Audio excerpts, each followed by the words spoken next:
اس وقت ہم ایک بڑے ہی عظیم الشان صحابی حضرت سیدنا عبیدہ بن حارث رضی اللہ تعالیٰ عنہ کے قدموں میں موجود ہیں۔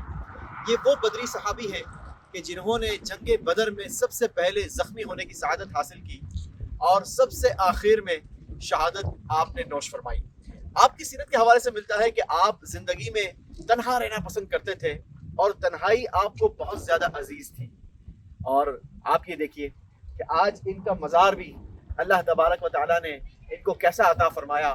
تنہا آپ یہاں پر مدفون ہیں، چاروں طرف پہاڑ ہیں، بڑے بڑے بلند اور بالا پہاڑ ہیں، اور یہاں پر آپ رضی اللہ تعالیٰ عنہ تنہائی میں یہاں پر آرام فرما رہے ہیں۔ دل میں ہو یاد تیری گوشہ تنہائی ہو، پھر تو خلوت میں عجب انجمن آرائی ہو۔ اللہ پاک سے ہم دعا کرتے ہیں کہ اللہ تمام بیماروں کو صحت یابی عطا فرمائے، پریشان حالوں کو پریشانی سے نجات عطا فرمائے، بے روزگاروں کو حلال طیب اور آسان روزی عطا فرمائے، اور اللہ پاک حضرت عبیدہ بن حارث رضی اللہ تعالیٰ عنہ کی مزار پر برسنے والی رحمتوں اور برکتوں سے حصہ عطا فرمائے۔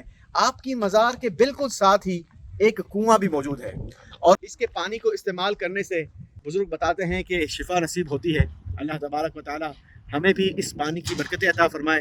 انشاءاللہ بڑھتے ہیں اور اس پانی کا بھی فیض حاصل کرنے کی کوشش کرتے ہیں۔ ناظرین، ایک اور آپ کو ایمان افروز بات بتانا چاہتا ہوں۔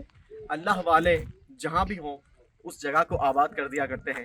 حضرت عبیدہ بن حارث رضی اللہ تعالیٰ عنہ کا مزار گرچہ بالکل تنہائی میں ہے، سیپریٹ ہے، لیکن آپ یہ دیکھیں کہ ان کے مزار کے بالکل ساتھ ہی یہ مسجد بنی ہوئی ہے، اللہ کا گھر بنا ہوا ہے۔ جو بھی مسافر آتے ہیں یہاں پر نماز پڑھتے ہیں، اس گھر کو آباد کرتے ہیں، اللہ کے ذکر سے جگہیں روشن ہو جاتی ہیں۔ ہمیں یہ میسج ملتا ہے حضرت عبیدہ بن حارث رضی اللہ تعالیٰ عنہ کے اس مزار سے، ہمیں بھی نماز کی پابندی کرنی چاہیے۔